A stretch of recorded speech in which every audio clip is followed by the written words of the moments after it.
If it was reported that Boris Johnson had thrown a Winnie the Pooh-themed orgy in Chequers that involved him running around the room covered in honey while people like Nadine Dorries, Jacob Rees-Mogg and David Frost queued up to lick it off him, would you, hand on heart, be shocked? The first thing to do is just to pause for a moment and have a little giggle together, I think, don't you?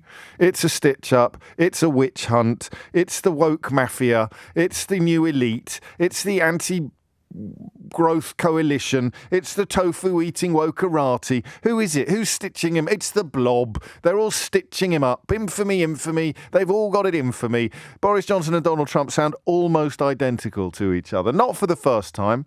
And the difference is being that I think Donald Trump's probably still got a better chance of getting back on the horse than Boris Johnson has. But this constant litany of whining, they must get so tired. Don't you think? Taking responsibility for nothing. Nothing's ever their fault. Everything's a conspiracy. Everything's a witch hunt. Everything's a stitch-up. Poor old Boris Johnson, 13 years in power, an 80-seat majority, over 80% of the UK media, absolutely supine in its sycophancy for his every utterance, and yet he is somehow the victim here. He is the one who is more sinned against than sinning. How do you keep that up? I honestly would love to know. I know you don't ring me anymore. I wish you would. I say that every day. But how do you keep up the idea that Boris Johnson is somehow, I don't know, more sinned against than sinning? The Brexit he sold you fell apart in your hands. And it was like the bloke in the transit van pulled up at the side of the road and told you he'd just been fitting some speakers in a millionaire's house around the corner and he had a couple left over that you could have for 25 quid and they were actually worth 2,500, but he needed the cash because it was his kid's birthday and he had to get home quick. So you hand over your 25 quid and he gives you a box that says really expensive speakers on it. That's Brexit. You get home, you open the box, it's got two bricks in it. You just bought 2 bricks for 25 quid. That's Boris Johnson. That's what he does. He drives around in a transit van trying to sell expensive speakers to people that are in reality bricks. But you're still clinging to the idea that he's a good lad. Still clinging to the idea that he's more sinned against than sinning. I mean, it is actually unbelievable when you turn to the front pages today. I mean, apart from the sensible ones, Johnson accused of new COVID breaches. That's all right. The Telegraph at least goes for it. But immediately, allies claim former PM is victim of political smear. Daily Mail, Boris threatens to sue Cabinet Office for COVID stitch-up. If you are a lawyer, could you, and this is a slightly rhetorical question in that I don't think there is an answer except he can't, could you give us a quick call and tell us on what possible grounds Boris Johnson could sue the Cabinet Office, headed up by Simon Case, who, did he appoint Simon Case or did he inherit Simon Case? I think he appointed Simon Case because he thought he'd be a soft touch.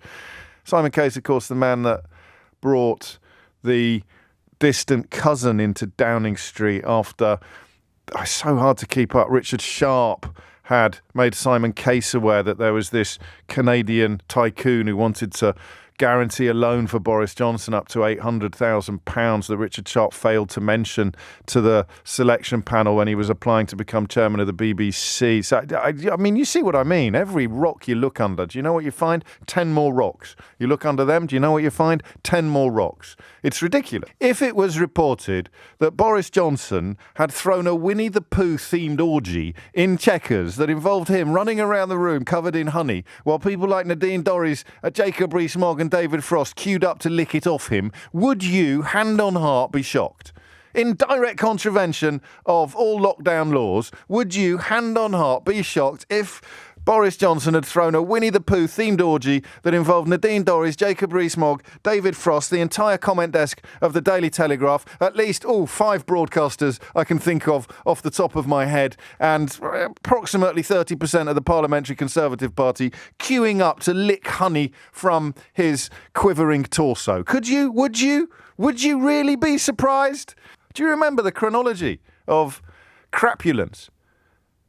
Number 1, there weren't any parties. Number 2, there were parties, but I didn't know about them. Number 3, there were parties, but I did know about them, but I didn't go to them. Number 4, there were parties, but I did know about them, but I did go to them, but I didn't realise they were parties. Number 5, it's a fair cop, Gov. I'll pay the fine. How? What's the word I even want? So I return to the well-trodden territory of Boris Johnson's utter moral corruption and the mystery of why people would put up with it. What is the word I even want? As families were saying goodbye to loved ones, essentially in hermetically sealed tents, Her Majesty the Queen sat isolated and alone on the very morning that members of Boris Johnson's top team had been staggering slaughtered out of Downing Street at the funeral of her late husband. How bent do you have to be? How boiled does your brain have to be to see this man as anything other than a deep, dark stain upon our democracy and our history?